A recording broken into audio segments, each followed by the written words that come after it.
আগামীকাল রাজ্যে বর্ষা ঢোকার সম্ভাবনা। দক্ষিণবঙ্গে আজ দুপুরের পর থেকে মেঘলা আকাশ থাকবে এবং পশ্চিমের 5 জেলায় বিকেল পর্যন্ত অস্বস্তিকর গরম বজায় থাকবে। উত্তরে বৃষ্টি থামার এখন পর্যন্ত কোনো সম্ভাবনা নেই এবং আগামীকালই রাজ্যে বর্ষা ঢোকার সম্ভাবনা রয়েছে। আমাদের সঙ্গে সরাসরি রয়েছেন প্রতিনিধি পৃথা দাশগুপ্ত। পৃথা, কি বলছে আবহাওয়া দপ্তর? আগামী কয়েকদিন কিরকম থাকতে চলেছে?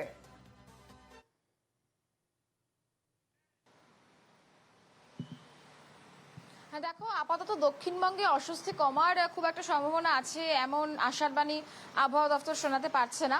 তবুও যেটা জানা যাচ্ছে যে আজকে বিকেলের পর থেকে দক্ষিণবঙ্গের বেশ কিছু জেলায় মেঘলা আকাশ হবে এবং পশ্চিমের 4 জেলার ক্ষেত্রে যেখানে তাপপ্রবাহের সম্ভাবনার যে বা সতর্কতার যে কথা শুনিয়েছিল হাওয়া অফিস, সেটা থেকে হয়তো সাময়িক একটা মুক্তি পেতে পারে এই মেঘলা আকাশ বা হালকা থেকে বিক্ষিপ্ত বৃষ্টির জেরে। অন্যদিকে যেটা হাওয়া অফিসের সূত্রে জানা যাচ্ছে, আমরা জানি যে বর্ষা প্রবেশ করতে দক্ষিণবঙ্গে বা এ রাজ্যে বেশ কিছুটা বিলম্বিত।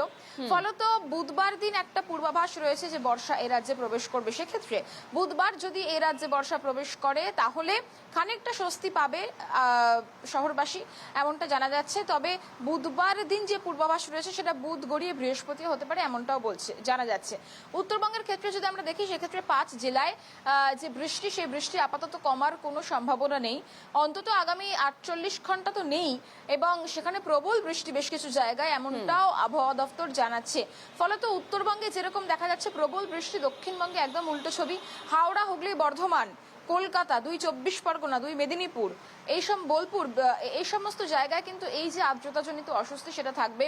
সোমবার আজকে এবং সকাল থেকে আর্দ্রতাজনিত অস্বস্তি রয়েছে এবং সেটা বেলা বাড়ার সঙ্গে সঙ্গে বাড়বে। ফলত শহরবাসীকে আবারও বেশ খানিকটা গরমে হাঁসফাঁস করতে হবে এবং দুপুরের পর থেকে মেঘলা আকাশ, সেই মেঘলা আকাশ কিন্তু রাতের দিকে আর্দ্রতাজনিত অস্বস্তি আরো বাড়াতে পারে যদি না বৃষ্টি ঠিকঠাক ভাবে হয়। সেক্ষেত্রে আগামীকাল সকালবেলাও এরকম পরিস্থিতি থাকবে, অর্থাৎ আগামী 24 ঘন্টা এরকম পরিস্থিতি থাকবে, এমনটাই জানাচ্ছে হাওয়া অফিস। বেশ, ধন্যবাদ পৃথা।